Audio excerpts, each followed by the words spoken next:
Welcome to the Nattersea podcast, where people talk about things. We trust that this wisdom will help you on life's journey.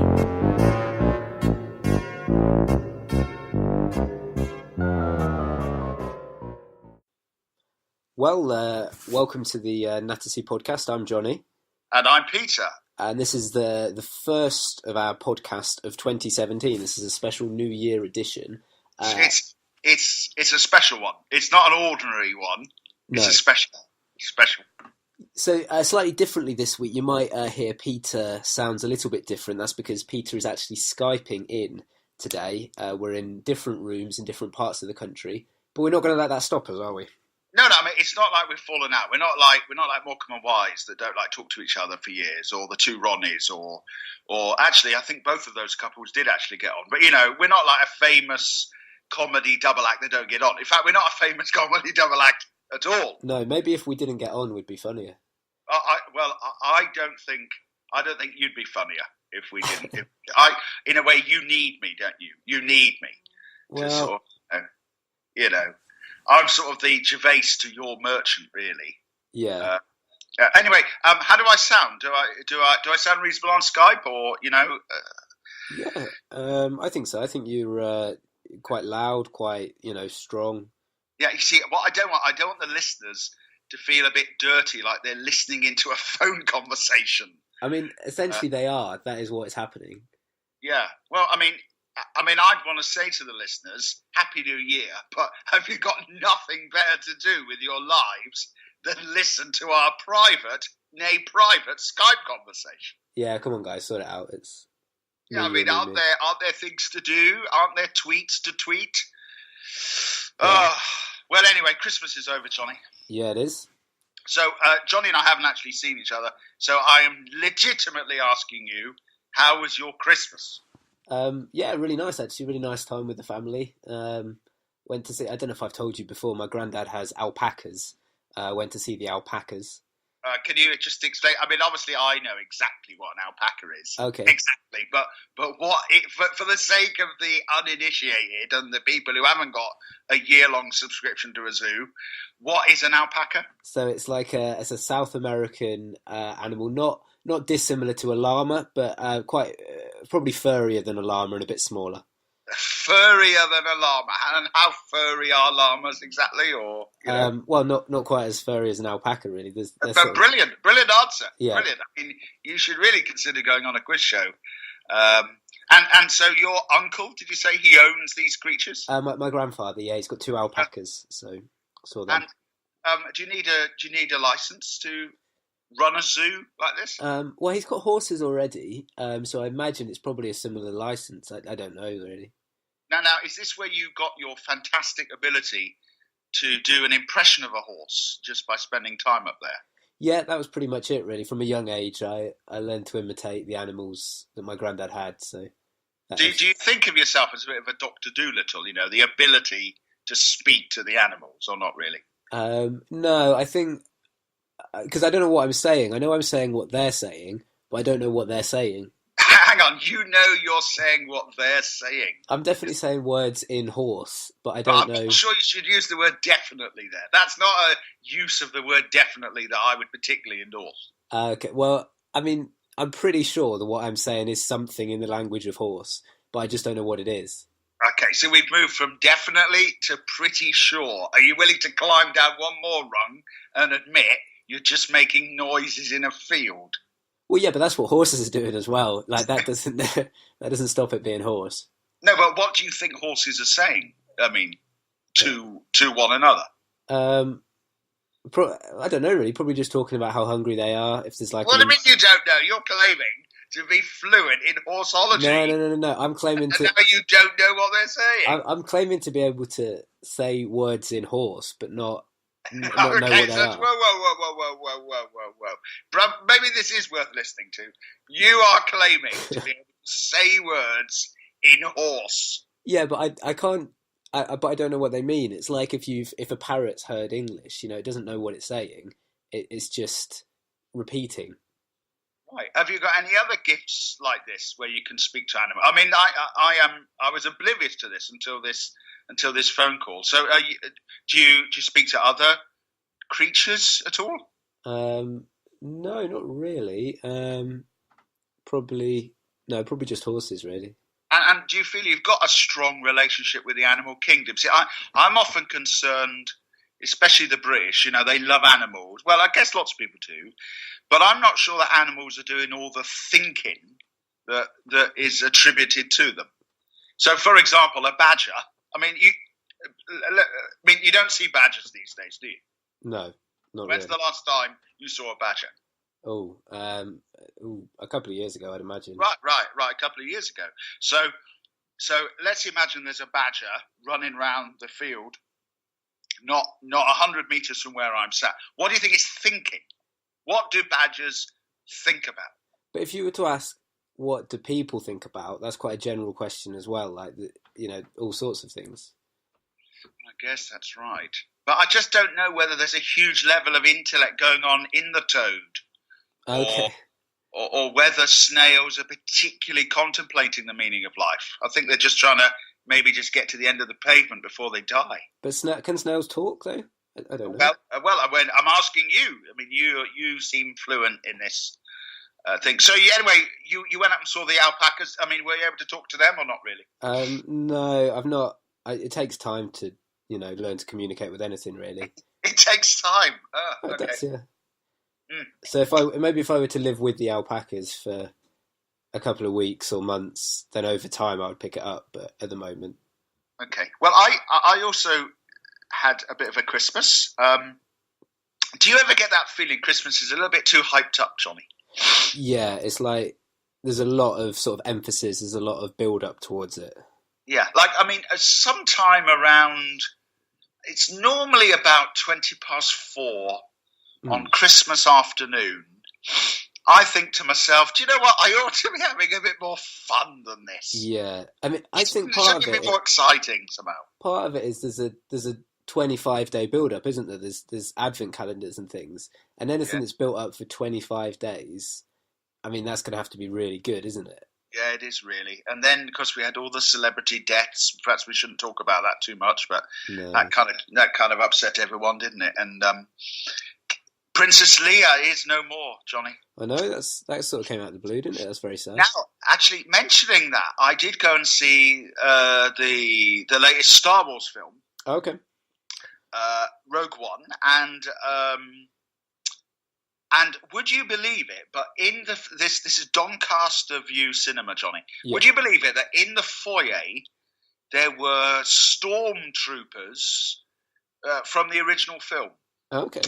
sitting in the foyer trying to sign autographs for people?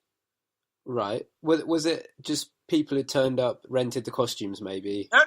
These were really in the film. In fact, for all you Star Wars aficionados, is that the right word? It's the stormtrooper who famously banged his head on the door. Was it really? Yeah.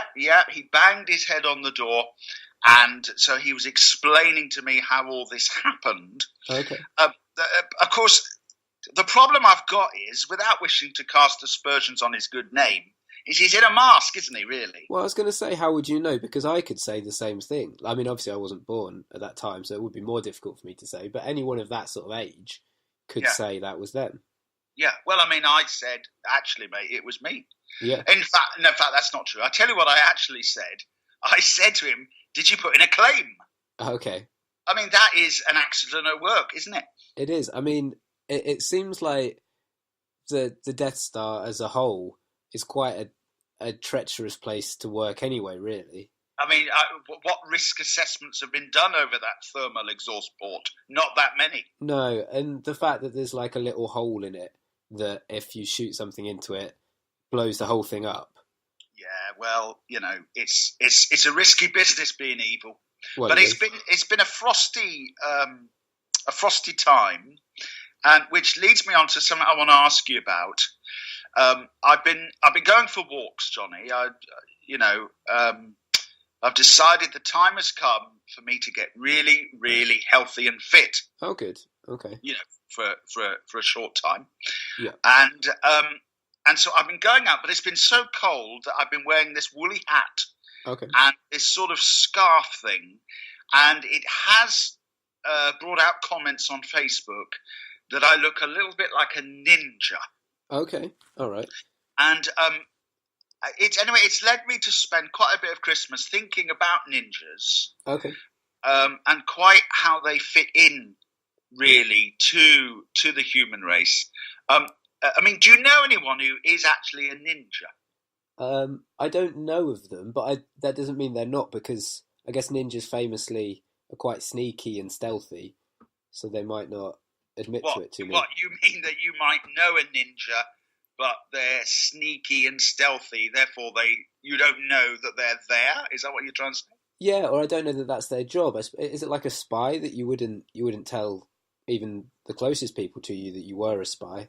What you? Oh, so actually, I might be a ninja. Yeah. And I might be a college lecturer by day, but by night, yeah, I am ninjaing around the place. But I mean, the flaw with you being a ninja is that you obviously dress like one and put a photo online, which I don't think any ninja would do. Well, I guess that's true, but also I slightly disguise it by being a tad overweight, okay, and therefore maybe not fitting the profile. Well, but I mean, it just made me wonder, how do you become a ninja? So let's imagine, why don't you pretend that you're someone at the job centre? You're there to help me get a job, all right? Yeah. So I just walked in. Yeah. Hello. Hi there. How can I help you? Well, I'm glad you've asked me that. I've come looking for a job. Okay. Do you know what sort of thing you'd be interested in? Yes, I want to be a ninja. All right. Is that? Do you know how well that pays at all, or? Well, you tell me. You're the man at the job centre. You're supposed to know how much being a ninja pays. I mean, I was assuming you'd done some research before you came, because that's quite specific. No, this is the beginning of my research. I thought I did some research, and it told me that the man at the job centre would know the answer to these questions. Okay. So yes, I'd like to be a ninja, please. Let me type that into my computer. Okay. What's my next step? Well, it says here a ninja can earn up to £25,000 per annum. Sorry, are you actually looking this up, or are you making that up now? I mean, have we broken character now? Or? Well, no, I'm just asking you now. Okay. Are you looking that up? Do ninjas earn £25,000 a year? According to my job centre computer, they do. Okay. Well, I'd like to be on a little bit more than that. Okay. Because I believe it's very dangerous work. You could be on 25,000 and be in IT, Johnny. That just basically involves turning computers on and off. I'm talking about saving the world here. Yeah, I mean, I don't think you can be on 25,000 in IT. Well, you've been working for the wrong people all these years, Johnny. Well, anyway, so I'd like to be a ninja. Ask me what my qualifications are. Do you have any qualifications? Yes. What are they? I've got a hat. Okay, like a ninja. Ninja hat. Yeah, a mask. Okay, so it sort of covers your whole face. It does if I put my scarf on as well. Okay, so just your eyes are visible. Yeah, just like I look like a letterbox. Okay. Oh, great. I mean, yeah. Okay. Oh, do you have like black attire for the rest of your body? I can get it. When can I start? And who am I going to work for anyway? Who are the ninja employers around Doncaster?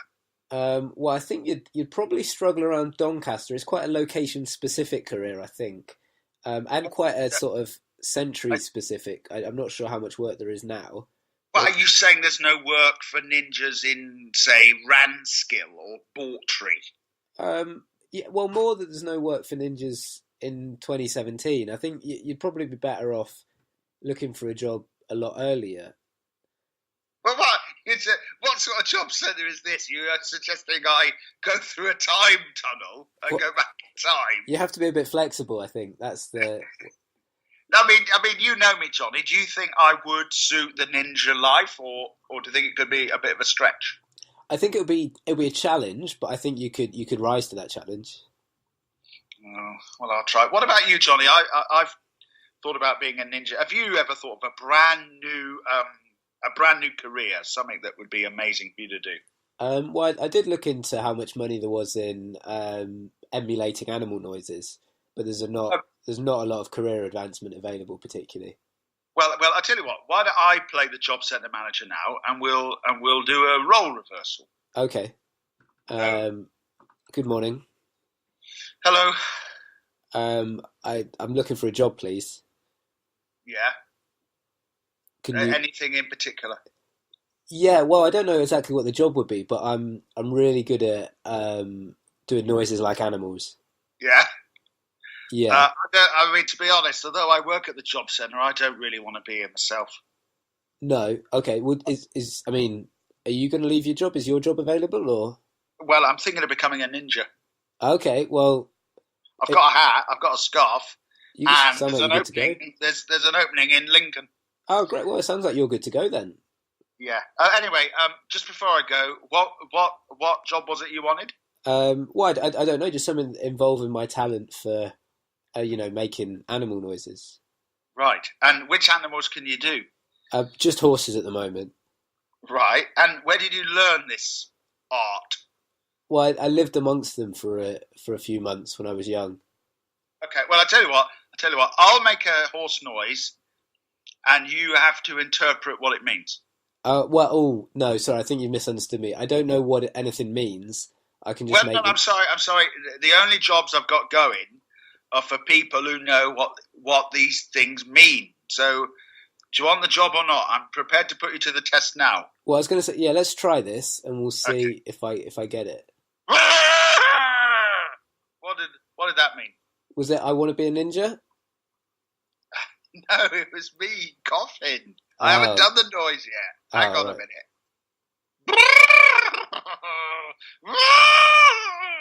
What's that? That sounded much more like an alpaca. I'm struggling with that one. Well, I'm not very good at this, am I? As I told you, this is my last day at the job centre. I want to go off and become a ninja. Well, why don't you do that, and I'll speak to someone a bit more helpful. I mean, what do ninjas actually do? I mean, are there ninjas today, really? I don't. Maybe I don't know. I mean, like if I went around the world now, would I find any ninja? I'm sure our listeners will write in and tell us this. Yeah. But if there are ninjas, what do they do? Who do they work for?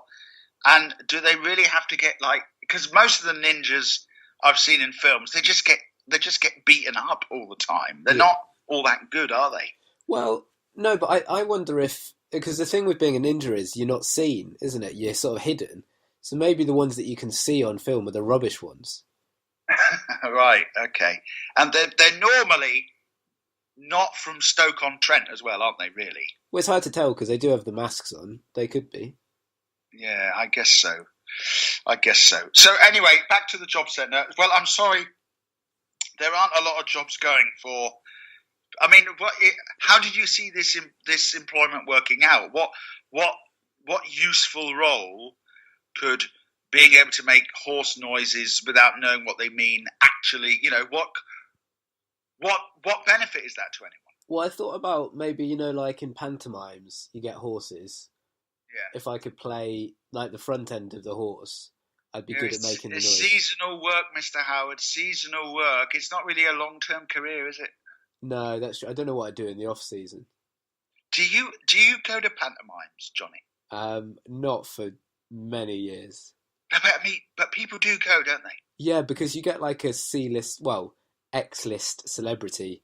No, well, careful. Remember how you upset Peter Crouch? I did, yeah. We get celebrities. He could be the front end of a giraffe. No, but people do go, don't they? They want to go and see someone who was in Coronation Street a while ago. Yeah, which is odd, I think. And I mean, they're not cheap, are they? Are they not? I don't know. Yeah, I once upset actually an actor in a pantomime. I'm going way back now to my teens. Okay. By when the villain came on, I thought I'd really join in. Yeah. And so I did, and this is a true story. I shouted out, "You diabolical fiend!" You used those words? Yes. Who uses those words? That's really odd. Yes, I did. "You diabolical fiend!" How old were you when you said that? I don't know. It was maybe 17. A diabolical fiend? Yeah, well, I was always an educated man. That's just odd, though. That's really odd. Anyway, it put the actor off. So well, I'm not surprised. Anyway, our listeners have downloaded this or are streaming this because they want to they want to be picked up and cheered up for 2017. Yeah. And so, what are your words of advice for everyone listening to this? Just get over it. Like, it's not that bad. Yeah, and get over what? Whatever it is, there's always rubbish, isn't there? But just get over it. Right. Until next time, then. I've been Peter. I've been Jonny. Happy New Year. Get over it.